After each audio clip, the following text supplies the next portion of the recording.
So we have just done the first panel in this morning, and now we are going to the second panel. And in this panel, the experts will help us strengthen our understanding of ad quality best practices and tackle issues of accountability. And for this panel, I would like to introduce the moderator, Mr. Tom Simpson, Vice President, Brand and Exchange APEC at Colony. Please come on the stage.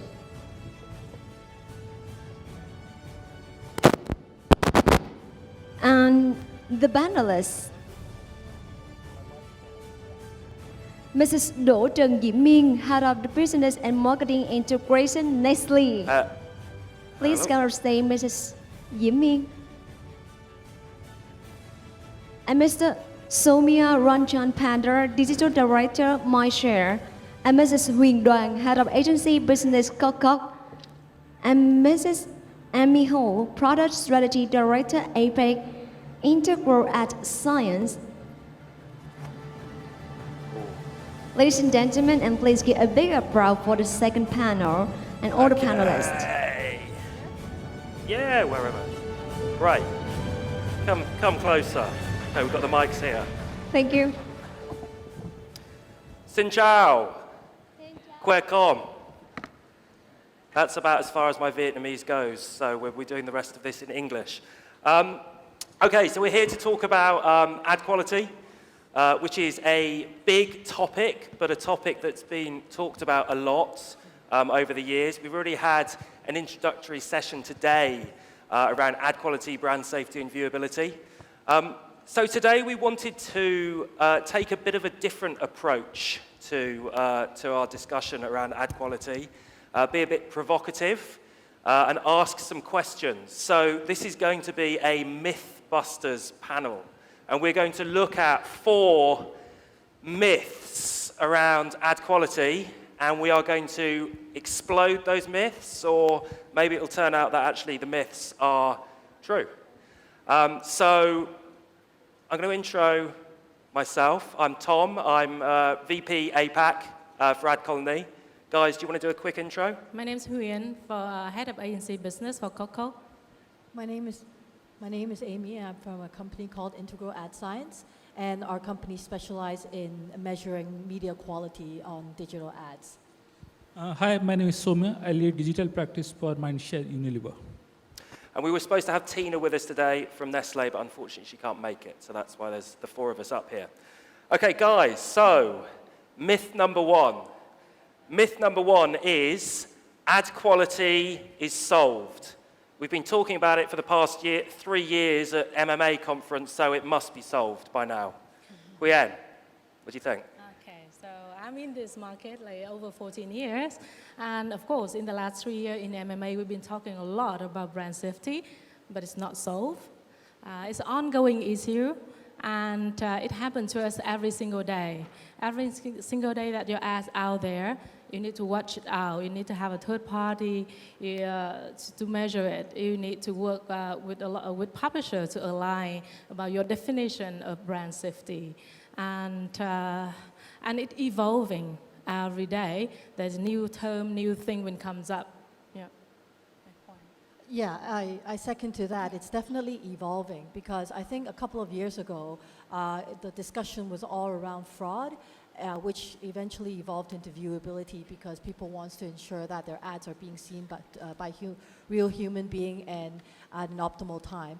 But starting in the beginning of 2017, we've definitely seen a lot of focus around brand safety, because brand marketers saw that their ads had an opportunity to be shown next to terrorist recruitment ads or pornography sites. But now that we are approaching the end of 2019, I think some of the marketers would say that they feel a little bit better around brand safety, because they now see that they can get the control or even stricter policies to help them protect themselves around brand safety. However, the trend that we're seeing for 2020 and beyond is marketers are starting to talk about brand suitability because they want to get the flexibility to be able to target towards content that they want to be adjacent to and that it's viewable. Can you explain a bit more about brand suitability?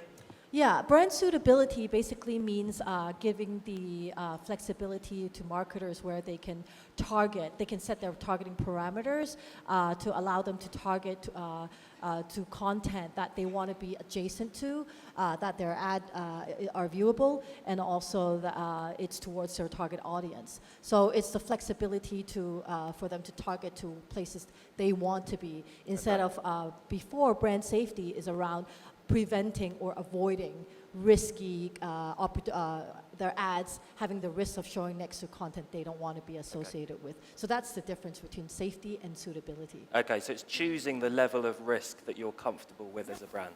Yeah. Okay. So I just would like to add on that. Think like you are a brand and you have product like beverage with a sugary beverage.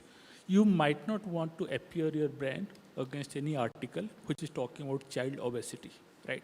But at the same time, if you are a shoe manufacturer and who manufactures sports shoes for kids, now that is like a ideal content for you. So what is not brand suitable for brand A might be brand suitable for brand B.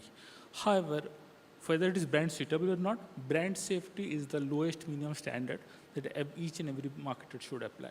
And the problem in itself will not go, but how you are taking steps, what are the solutions you are implementing, what are the tools you are using, that is basically helping you to go into the maturity level of brand safety.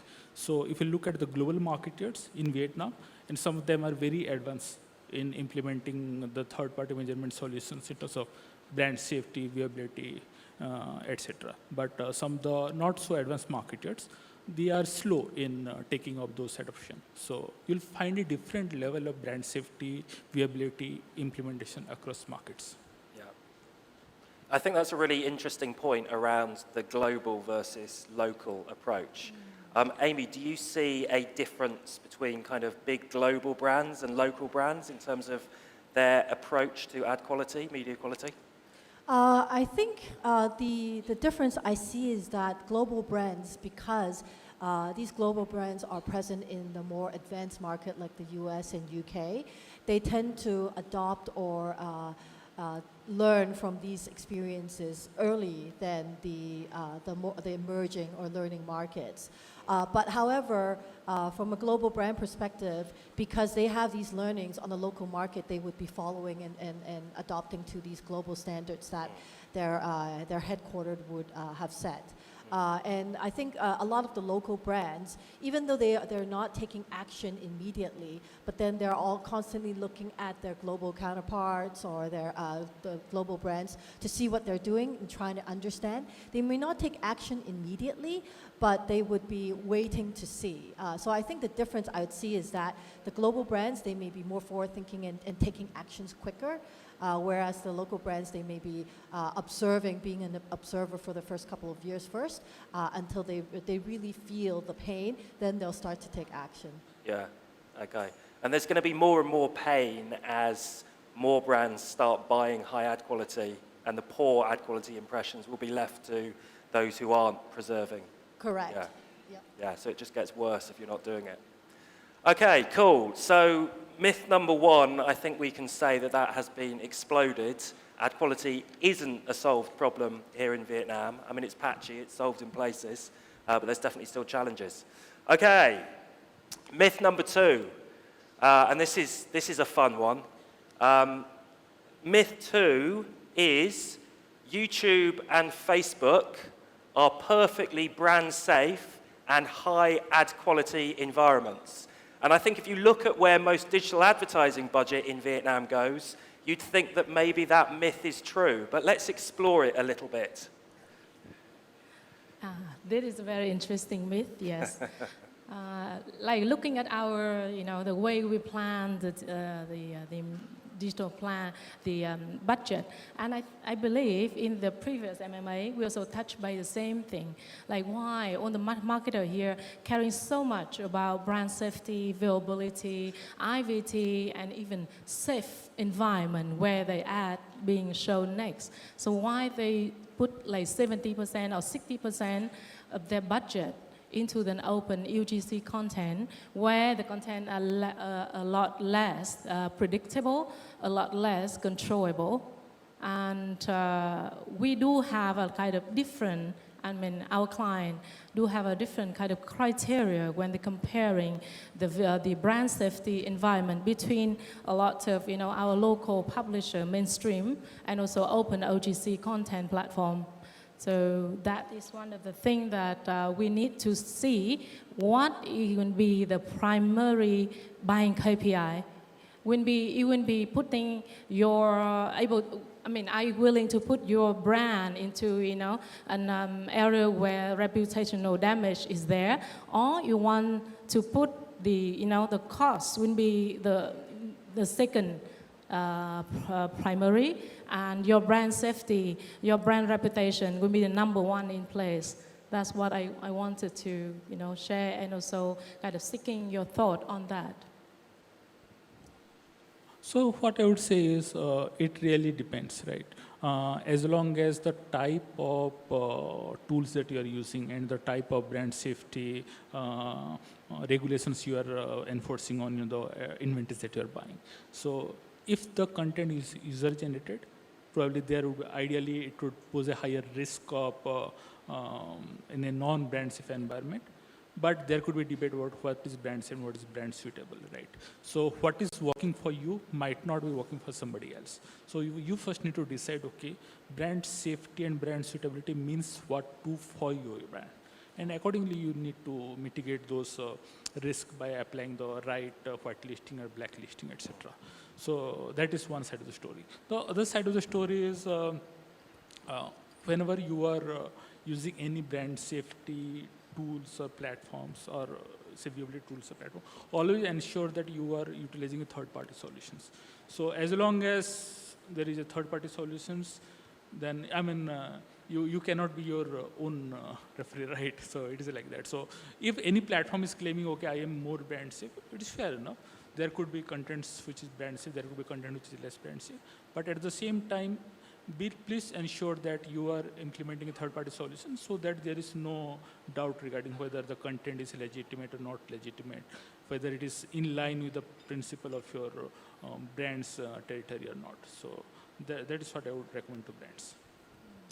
I think on this point, I would say that if any platform or publishers come and tell me that they have 100% brand safety, I'd question that claim because I don't think this brand safety issue is 100%.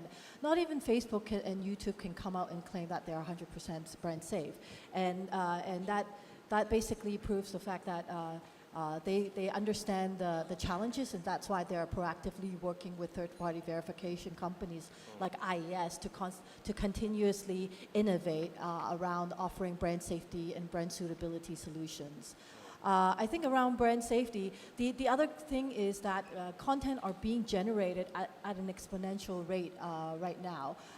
Eric Schmidt from Google a couple of years came out and said that the amount of content being created in 2 days' time basically equals to the information from the dawn of civilization to 2003.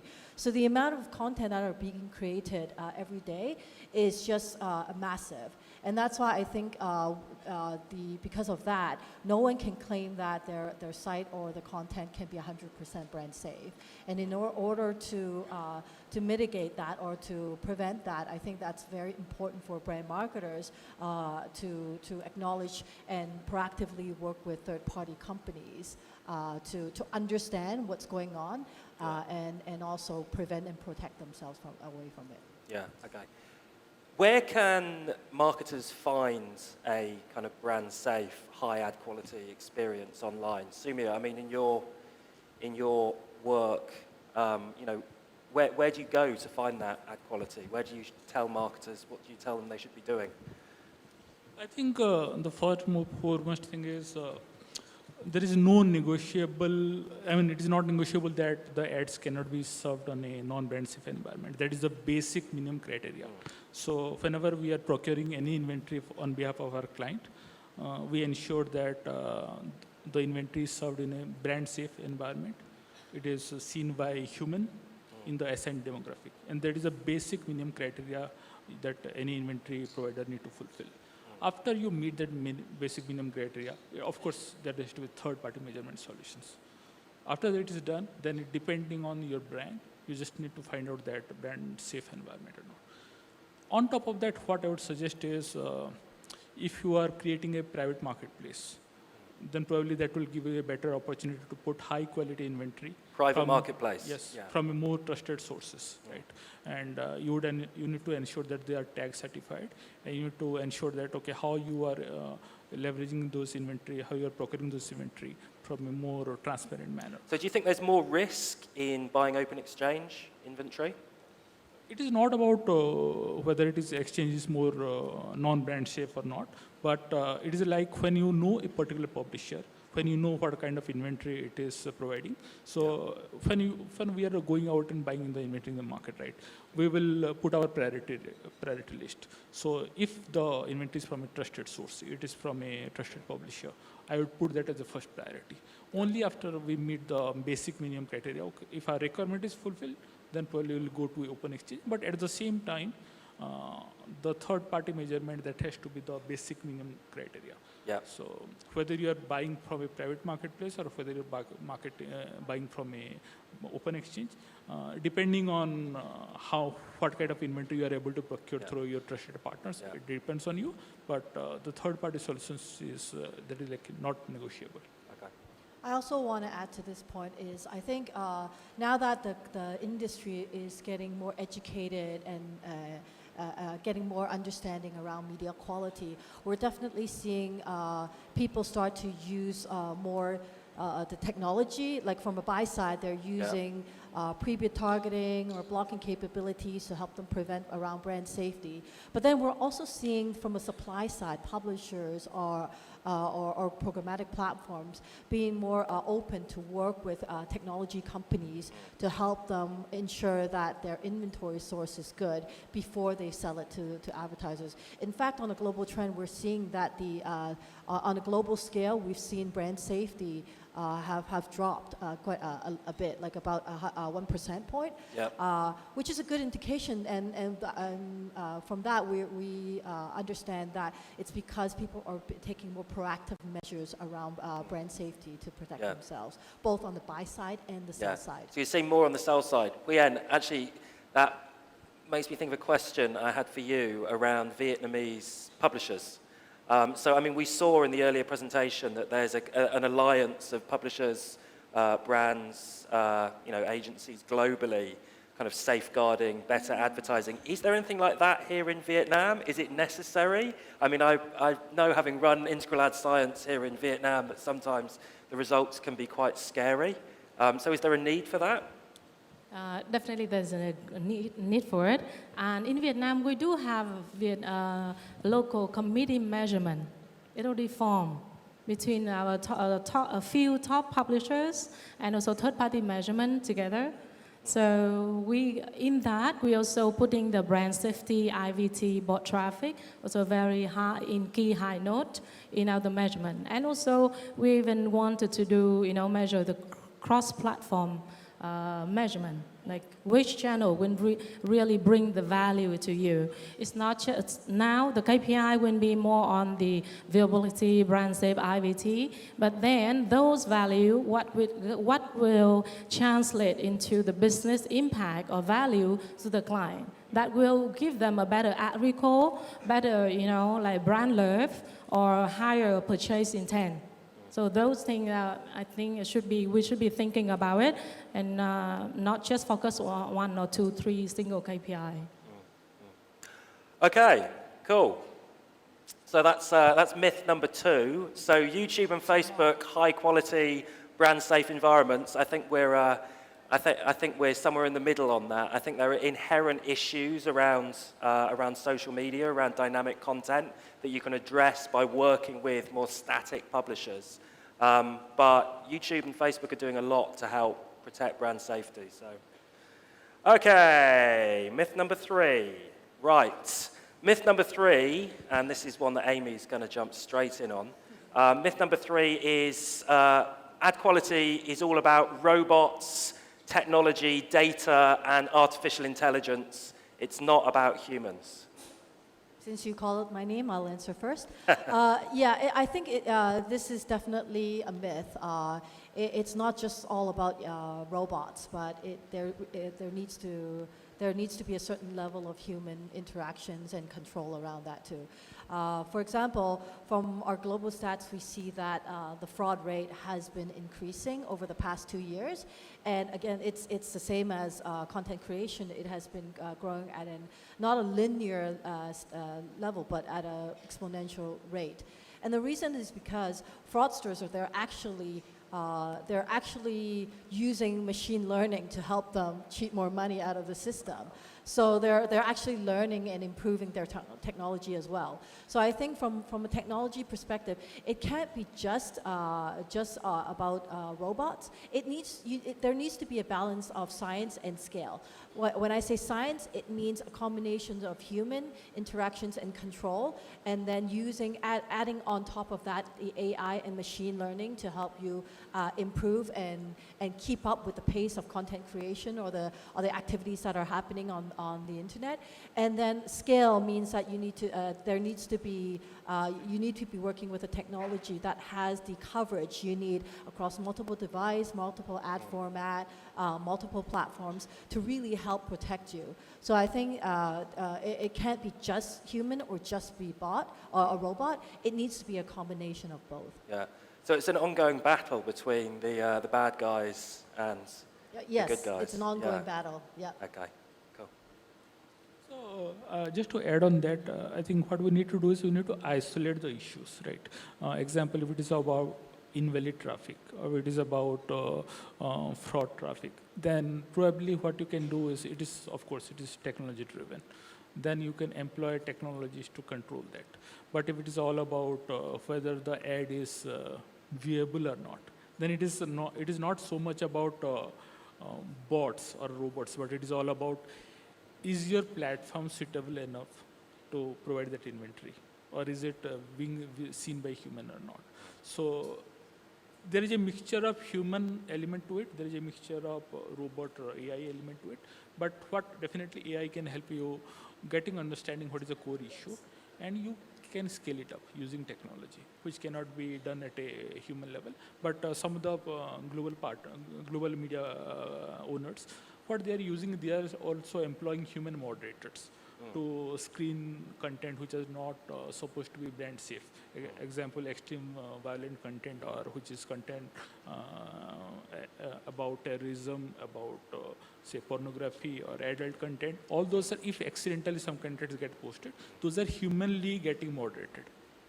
What are the worst things you've seen, Sumia, when you've been running campaigns here in Vietnam? Extreme non-brand safety, massive fraud. What's the worst things you've seen? So I would say it depends on it depends on the marketer, right? And it is what is your requirement and how do you want to mitigate the risk. Yeah. So for our clients, what we ensure is that whenever any inventory we are procuring, we are ensuring that basic minimum criteria of getting it third-party measured. So for us, we are high up in the maturity level in terms of getting our inventory brand safe for our clients. And it would depend on the marketer, what are the technologies they are adopting. So some of the marketers who might be more into direct booking, or who are more into buying direct response sets, and who are not employing any third-party measurement solutions to mitigate brand safety or viewability, they are at a higher risk of getting exposed to this kind of topic, but not the marketers who are adopting all these tools and technologies. Okay. On this, human is not that great. We are quite lazy, so we had to create perfect tool to help us to measure and to gatekeeper first, because as you all know that one of the fear on internet that people or my marketer not like so comfortable putting the ad out there on internet because it's so huge, dark pocket and lack of control. So it lack of accountability here. So AI, as human, we desire to bring more accountable media into the market. And with 400 hours of video per minute it being uploaded on YouTube, no human can have that capability to check. So AI was there, so to help us. So in our publisher, in our company, we have 2-3 layers of controlling and scanning. The first layer is all about machine learning. We input from the machine to understand this kind of 500 keyword or 1,500 keyword exclusion. 12 dirty dozen need to be excluded. A certain images need to be scanned through and exclude out of that. And we also do whitelisting and blacklisting. So second layer would be moderator, human, where we go through every single content when after being scanning and decide if this content is appropriate for the culture, for the people, is that good enough to show to the child, 12 years old child. That's how we are normally use, that kind of level to measure if this ad, this kind of content is good to go. And also another layer on top of that is we have editor pick as well. So that once it goes through those 3 layers, then content can be out there to serve our audiences. But of course, there is certain cases that I remember the case that I've been myself running through. When I was in Group M, we ran the campaign for Unicharm over a concert of Ariana Grande, and that day the terrorists brought a bomb into her concert, and the whole Manchester blew up. And that news is super hot news about our most favorable diva is running out there. So all of our advertisers who are targeted on those TA, of course, love to be appearing next to Ariana Grande, but they don't want to, they want to exclude that bomb, that terrorism. So that, in that sense, it's about our editorial who had to jump into it and decide, okay? Alongside with the client, of course. I just want to add to that I think a lot of advertisers still today, they stop on the first level, which is using just a whitelist and blacklist, thinking that they're going to be fully safe and fully protected. But I think if that's the belief they have, they're going to limit their opportunity to really reach out to new target consumers. So that's why working with a technology that uses both human, that layers on top the human, and then the machine learning and AI is really going to help them reach to new target base that they will not be able to. Yeah. So it's about humans and technology, basically. Okay, so myth number 3 definitely exploded. It's not all about data and AI. It's a human decision to police brand safety, first of all. Okay, right, myth number 4. And this is a good one. We see a lot of this when we're talking to brands and agencies. I can say that from a supply side. Myth 4, high ad quality doesn't mean higher CPMs. Who wants to go on that? I'll start first, I don't mind. So we definitely feel that it justifies for a higher pricing, at least from a technology perspective, because from our company, we've actually done a couple of studies recently that we want to see how higher quality ads impact business results, or at least a brand awareness or a positive impression of the brand. And recently we've released a white paper or a research. We've done a neuroscience research similar to one that MMA has done. And we were showing ads in different mobile sites, high quality mobile sites and poor quality sites. And we were able to see that if an ad is appearing on a high quality mobile sites, the users would have more positive impressions of the brand than when the ads show up on a poor quality site. And also, we've recently done a couple of case studies with Group M globally, where the case studies involved a hospitality brand, an automotive brand, and a retail brand.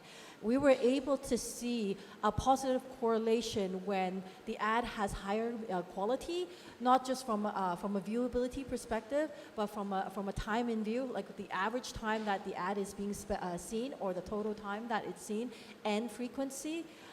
These brands were able to get positive business results. So the automotive brand, they were actually able to see an incremental in their brochure download. The hotel brand saw incremental hotel room bookings, and the retail, they actually saw additional foot traffic going to their retail stores. So we definitely see that a positive correlation when the ad is being served to a high quality sites with the right control. And therefore, that ties to business results and brand performance. So in that case, then yes, definitely it justifies for a higher price. Yeah, from my perspective. So to me, the fact that showing ads to real people in a brand safe environment drives better results is not particularly surprising. Sumya? So the first of all is, if I'm buying inventory right, I would not pay for any inventory which is not in a brand safe environment. I will not pay for any inventory which is invalid. So why should I pay for it? So first of all, that is the minimum expectation when you are buying the traffic, buying an inventory. Second is how media works is, there is a media metric, right? I mean, whenever you are advertising any brand, there will be a media metric for in terms of whether it is reach, whether it is cost, whether it is CPM, blah, blah. And all the performance metrics, performance and effectiveness. Then the second aspect is how media is helping you to get brand result in terms of driving awareness, in terms of driving consideration or purchase intent. And after that, how it is helping you to get a business, right? Whether it is helping you more sales or more penetration, etc. So if you look at it, at the end of the day, it is correlated. So if you are not buying a legitimate inventory, you are not reaching the people. Yeah. If you are not reaching the people, you are not able to create awareness. If you are not able to create awareness, your penetration will not go up. So it is the value chain is like a kind of linked together. So first of all, you are when you are buying any brand safe inventory or when you are buying viewable inventory, you are ensuring that you are able to provide an environment for the advertising to be seen by people. Only after that, whether the advertising messaging has been able to create an impact in terms of awareness or consideration of purchase lift, that is the second part of it. But the role of media is to ensure that the message has to be seen by the target audience. And if all works well, eventually it will impact in the business result. Yeah. So I mean, it's basic supply and demand. If you're, if you're only buying the real inventory and everybody else is only buying the real inventory, then the cost is going to go up of the real inventory, of actually buying real humans. Yeah. So my point is that we are living in one ecosystem.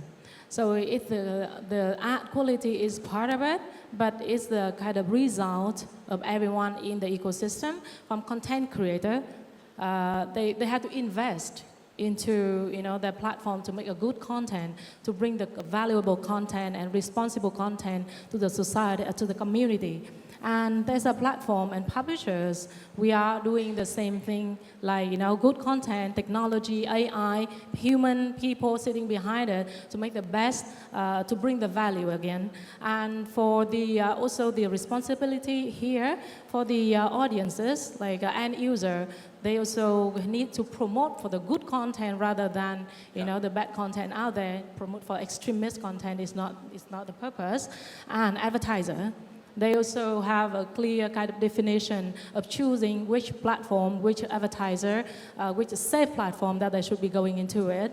And for all those efforts, and it's a common interest, common benefit, so investing in tool, in people, in content, in platform, that is cost. So, getting a good stuff, better stuff, evolving better stuff, that we should be able to, and we should be willing to pay more for it. And from publisher, we invest a lot on technology and people to do the same thing every day. And you deserve to be paid more, Rhian, definitely. Yes.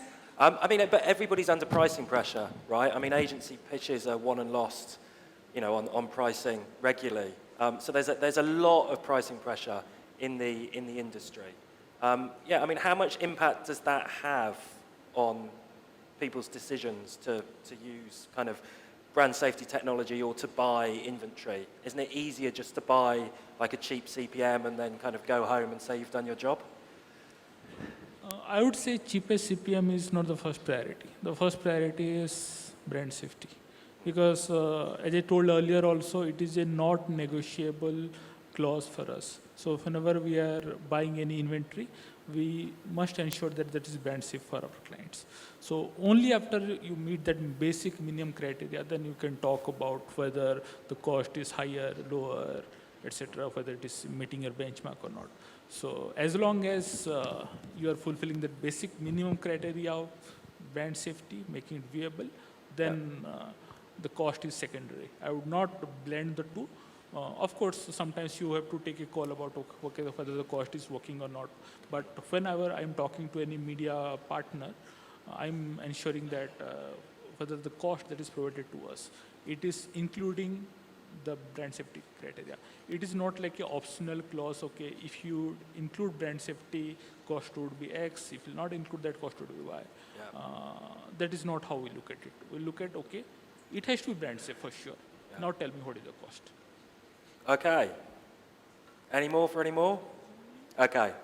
We're out of time, guys. So thanks very much. I think we've exploded those myths. So yeah, ad quality is not solved. I think we've worked that one out. We'll still be talking about it next year at MMA, I'm sure.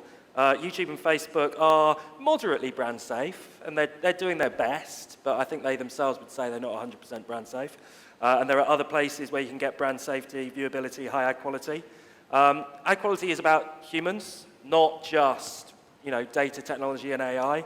And yeah, unfortunately, guys, myth number 4, higher ad quality is going to mean paying more for your advertising, but getting higher quality and results on the back end of that, whether it's brand lift, performance, sales, whatever it is.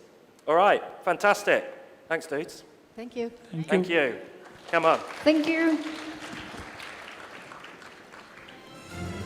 Thank you, the moderator and all the panelists. Thank you so much.